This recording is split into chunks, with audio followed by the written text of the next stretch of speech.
2 दिसंबर 2018 को कराची से लेकर कारूंझर तक, केटी बंदर से लेकर कमू शहीद तक लोग जो है वो सकाफती रंग में रच बस गए।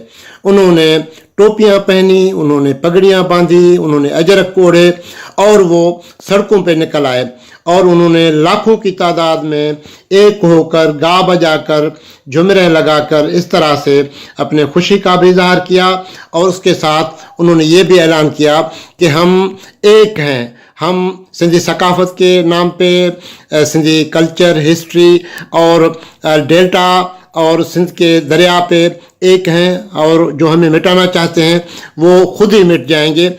हमारे इन दोस्तों में बहुत सारे ऐसे हैं जो घरों में सिंधी बोलते हैं, घरों में बलोची बोलते हैं, घरों में ब्राह्मी बोलते हैं, घरों में पंजाबी बोलते हैं, उर्दू बोलते हैं, पारसी बोलते हैं, गुजराती बोलते हैं, सराइकी बोलते हैं, मारवाड़ी में बात करते हैं, मगर वो सब जो हैं वो सिंधी हैं और वो सिंधी ज़ुबान के साथ वालहाना मोहब्बत करते हैं और वो चाहते हैं कि हमारी जो है सकाफ़त वो उसके ख़िलाफ़ कोई भी बात न करे।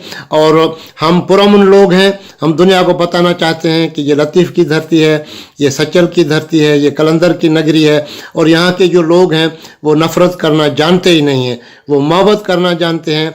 और अगर उनके साथ कोई नफ़रत करेगा तो वो फिर उनको जवाब देना भी जानते हैं।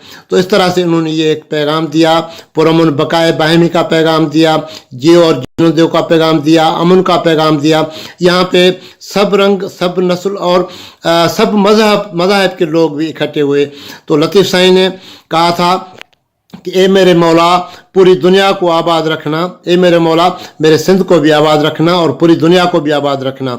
तो हम लोग ये चाहते हैं कि पूरी दुनिया आबाद हो और उसके साथ हमारा सिंध भी आबाद हो। तो इस तरह से ये एकता का दिन जो मनाया गया उसका जो पैगाम था वो ये था, जो भरपूर तरीके से दुनिया को दिया गया।